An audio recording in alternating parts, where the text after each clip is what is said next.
નમસ્કાર મિત્રો, ગુજરાતી વાર્તામાં આપનું સ્વાગત છે। મીઠાના શુભ અને અશુભ પરિણામો ચાલો જાણીએ આ વિડિયો દ્વારા। નંબર 1, મીઠું કોઈને સીધું ન આપવું જોઈએ।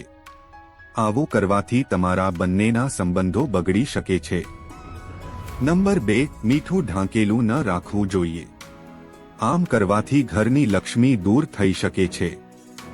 મીઠાની પેટી હંમેશા ઢાંકણ વડે બંધ રાખવી જોઈએ। નંબર 3, મીઠાના પાત્ર પર પગ મૂકવો અશુભ માનવામાં આવે છે। એટલા માટે ક્યારેય મીઠું કે તેના પાત્ર પર પગ ન મૂકવો જોઈએ। નંબર 4, મીઠાના ડબ્બાને ઊંધો રાખવાનું પણ યોગ્ય માનવામાં આવતું નથી। એટલા માટે મીઠાના પાત્રને ક્યારે ઊંધું ન રાખવું જોઈએ। નંબર 5, મીઠું ઉધાર આપવું અશુભ માનવામાં આવે છે। તેથી ભૂલથી પણ કોઈને મીઠું ન આપો। નંબર 6, રાત્રે મીઠું ન લાવવું જોઈએ, તે અશુભ માનવામાં આવે છે। મતલબ કે મીઠું રાત્રે ખરીદવું અને લાવવું જોઈએ નહીં। નંબર 7, સ્ટીલ, લોખંડ કે પ્લાસ્ટિકના વાસણોમાં મીઠું ક્યારેય ન રાખવું જોઈએ। તેનાથી રોગ અને દુઃખ થાય છે। તેને કાચના વાસણમાં જ રાખવું જોઈએ। નંબર 8, મીઠું પડવું સારું માનવામાં આવતું નથી। આ કારણે ચંદ્ર અને શુક્ર બંને ગ્રહો નબળા પડી જાય છે, જે ધન અને સમૃદ્ધિના ગ્રહો છે। નંબર 9, મીઠાને ખરાબ હાથે બિલકુલ અડવું ન જોઈએ, તે અશુભ માનવામાં આવે છે। નંબર 10, ગુરુવાર સિવાય અઠવાડિયામાં એકવાર પોતું કરતી વખતે પાણીમાં થોડું મીઠું નાખો। આ દરિયાઈ મીઠું હોવું જોઈએ। આ ઉપાયથી ઘરની નકારાત્મકતા સંપૂર્ણ રીતે નાશ પામે છે। 11 નંબર, કાચના બાઉલમાં સ્ટેન્ડિંગ સોલ્ટ એટલે કે દરિયાઈ મીઠું ભરો અને આ બાઉલને બાથરૂમમાં રાખો। આ ઉપાયથી નકારાત્મક ઉર્જા પણ દૂર કરી શકાય છે।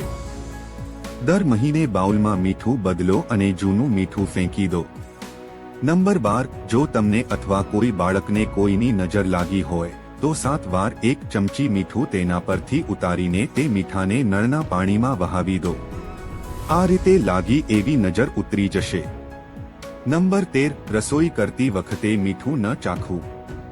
આ ખોરાકની શુદ્ધતાનો નાશ કરે છે અને ગરીબી તરફ દોરી જાય છે। જો તમારા ઘરમાં મીઠું ઓછું હોય તો તે પછી ઉમેરી શકાય છે। નંબર, જો તમને કોઈ વ્યક્તિ ગમતી નથી તો તેનું મીઠું ન ખાઓ, પરંતુ તમે મીઠી ખાઈ શકો છો। તમારે કોઈ પણ પાપી વ્યક્તિનું મીઠું ચોક્કસપણે ન ખાવું જોઈએ, નહીં તો તમારું જીવન પણ તેના જેવું જ થવા લાગશે। ક્યારે કોઈના ઘરેથી મીઠું ન ખાવું જોઈએ। જ્યારે તમે કોઈના ઘરે જાવ ત્યારે આ વાતનું ધ્યાન રાખો।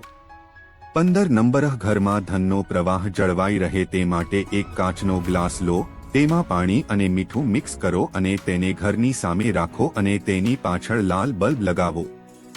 જ્યારે પણ પાણી સુકાઈ જાય ત્યારે ગ્લાસ સાફ કરો, ફરીથી મીઠું ઉમેરો અને પાણીથી ભરો। નંબર 16, વ્યક્તિગત વૃદ્ધિ માટે એક મુઠ્ઠી પીસેલું મીઠું લઈ સાંજે તમારા માથાના ઉપરથી 3 વાર ઉતારીને તેને બારણેના બહાર ફેંકી દો। આ રીતે 3 દિવસ સતત કરો। જો આરામ ન મળે તો મીઠાને માથાના ઉપરથી ઉતારીને શૌચાલયમાં નાખી ફ્લશ કરી દો। નિશ્ચિત રીતે લાભ મળશે। નંબર 17, ધન પ્રાપ્તિ અને સમૃદ્ધિ માટે મીઠાને કાચના વાસણમાં રાખો અને તેમાં 4-5 લવંગ નાખો। આથી ધન આવવાનું શરૂ થશે અને ઘરમાં સમૃદ્ધિ રહેશે। આ ઉપાયથી મીઠાની સુગંધ પણ રહેશે અને તમારા ઘરમાં ક્યારેય ધનની કમી નહીં આવે। નંબર 18, રોગમાંથી મુક્તિ માટે સૂતા સમયે તમારું માથું પૂર્વ તરફ રાખો। તમારા સૂવાની ખોળીમાં એક વાટકીમાં સેનાદ મીઠાના કેટલાક ટુકડા રાખો। આથી તમારો સ્વાસ્થ્ય હંમેશા સારો રહેશે। નંબર 19, જો કોઈ વ્યક્તિ લાંબી બીમારીથી પીડાય છે તો તેના માથાની પાસે કાચના વાસણમાં મીઠું રાખો। 1 અઠવાડિયા બાદ તેને મીઠું બદલીને ફરી મીઠું રાખો। ધીમે ધીમે સ્વાસ્થ્યમાં સુધારો થવા લાગશે। નંબર, જો ખોરાક દરમિયાન દાળ અથવા શાકમાં મીઠું ઓછું લાગે તો ઉપરથી મીઠું ન નાખો। તે સમયે તમે કાળું મીઠું અથવા કાળી મરીનો ઉપયોગ કરી શકો છો। જો તમે મીઠાનો ઉપયોગ કરો છો તો શનિનો દુષ્પ્રભાવ તમારા પર શરૂ થશે। તેથી એવું ક્યારેય ન કરો. નંબર 21, જો પતિ અને પત્ની વચ્ચે કોઈ વાતને લઈને મતભેદ છે, અથવા ઘરમાં ઝઘડા છે, અથવા માનસિક અશાંતિ છે, તો સેનાદ અથવા પછી ખડક મીઠાનો એક ટુકડો શયન કક્ષાના ખૂણામાં રાખો. આથી નકારાત્મક ઉર્જા દૂર થશે. દરેક મહિને આ ટુકડાને બદલો અને બીજો નવો ટુકડો રાખો. અને છેલ્લે, ખોરાકમાં દરિયા અથવા સામાન્ય મીઠાનો ઉપયોગ ન કરો, પણ સેનાદ મીઠાનો ઉપયોગ કરો. આથી તમે રક્તચાપની સમસ્યાથી દૂર રહી શકો છો. પરંતુ જો તમારા કુંડળીમાં મંગળ નબળો છે, તો ખોરાકમાં દરિયાના મીઠાનો ઉપયોગ કરી શકો છો.